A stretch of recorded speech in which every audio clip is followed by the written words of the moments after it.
Hey everybody, welcome to my channel. In today's video, I'll be doing a split cup pour, so stick around and check it out.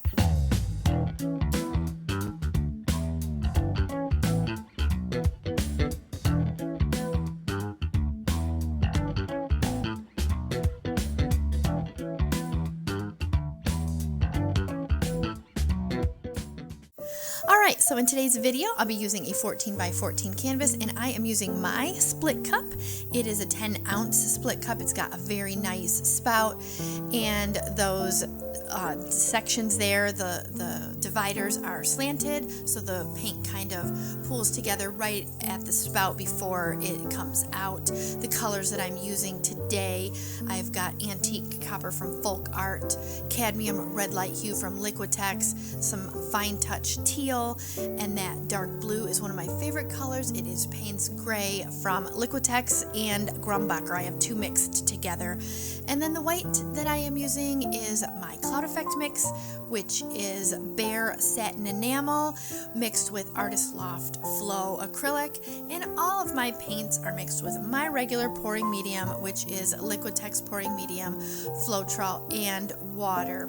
Now I'm really excited about this cup. I have not used this one yet. This is the first time using the 10-ounce 4 split cup. I have used my 6-ounce split cup before with good results, so I am hoping that I get just as good results with my 10-ounce cup as well.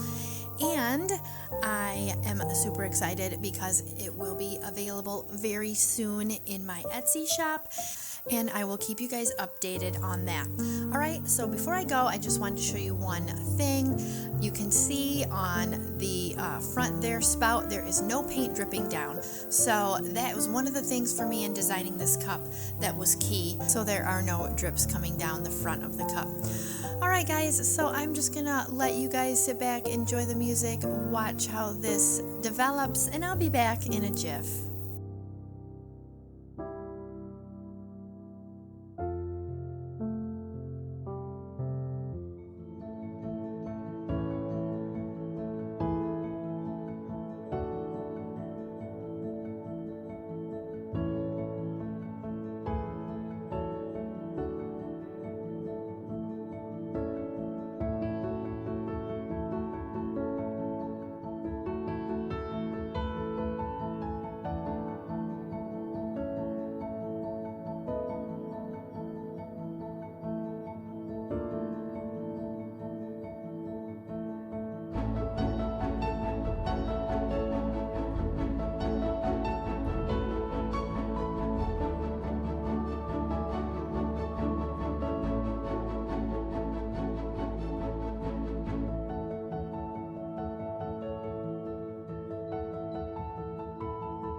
All right, here we go with the dried photos, and voila. I am super happy with this. I love this color combination. I always have good results when I use these colors together, and I love the composition of this piece. I left a little bit of the negative space up in the corner. It looks black, but it's really that dark Payne's gray. I'd love to hear your guys' thoughts, so leave me a comment below. It looks very earthy to me, the water, the earth colors. So don't forget to like my video, subscribe to my channel. Also, to share my video if you think someone else may enjoy it. And don't forget, my cups will be available soon. And I have a bunch more videos I know you will enjoy. And I'll catch you in the next one.